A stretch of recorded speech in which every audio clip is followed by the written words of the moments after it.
Welcome back to ഇമാസ് ക്യൂസി. നമ്മൾ വീണ്ടും ഒരു മാമ്പഴക്കാലത്തിലേക്ക് എത്തിച്ചേർന്നിരിക്കുകയാണ്. അപ്പോൾ നമുക്ക് ഈ മധുരമുള്ള മാങ്ങ കൊണ്ട് മാമ്പഴ പുളിശ്ശേരി ഉണ്ടാക്കി നോക്കിയാലോ.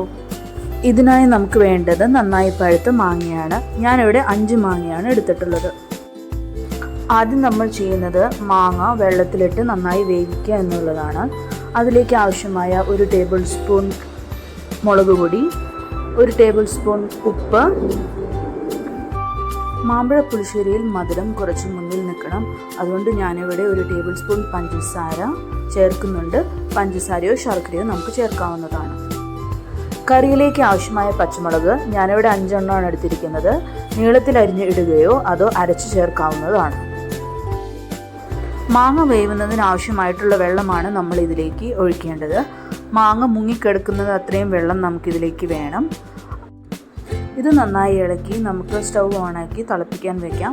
മാങ്ങ വേവുന്നത് വരെയാണ് നമ്മളിത് തിളപ്പിക്കേണ്ടത്. ഇനി നമുക്ക് പുളിശ്ശേരിയിലേക്കുള്ള അരപ്പ് തയ്യാറാക്കാം. അതിനുവേണ്ടി 1 കപ്പ് നാളികേരമാണ് ഇവിടെ എടുത്തിരിക്കുന്നത്.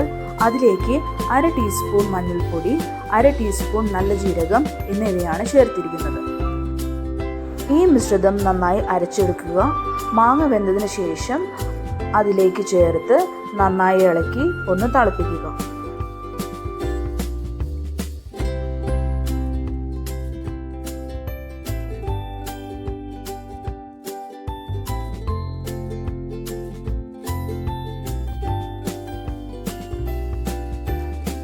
കറി നന്നായി തിളച്ചു വരുമ്പോൾ നമുക്കതിലേക്ക് 1 കപ്പ് നല്ല പുളിയുള്ള തൈര് ചേർക്കണം. തൈര് നന്നായി ബീറ്റ് ചെയ്ത് കട്ടകളൊന്നുമില്ലാതെ നമുക്ക് ഇതിലേക്ക് ചേർക്കാം. തൈര് ചേർക്കുമ്പോൾ പ്രത്യേകം ശ്രദ്ധിക്കേണ്ട കാര്യം, തൈര് ചേർത്തതിന് ശേഷം കറി തിളപ്പിക്കാൻ പാടുള്ളതല്ല. ചെറു ചൂടാകുമ്പോൾ നമ്മൾ ഫ്ലെയിം ഓഫ് ചെയ്യേണ്ടതാണ്.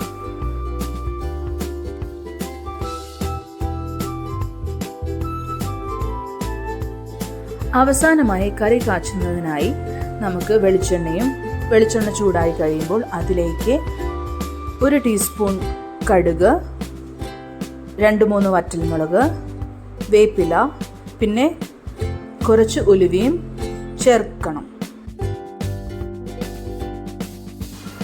വറ്റൽമുളകും വേപ്പിലയും നന്നായി മുരിഞ്ഞു വരുമ്പോൾ ഫ്ലെയിം ഓഫ് ചെയ്ത് നമുക്ക് കറിയിലേക്ക് ഒഴിക്കാം. സ്വാദിഷ്ടമായ മാമ്പഴ പുളിശ്ശേരി തയ്യാറായിരിക്കുന്നു. നിങ്ങളിത് വെച്ച് നോക്കി നിങ്ങളുടെ അഭിപ്രായം അറിയിക്കണം. Thank you.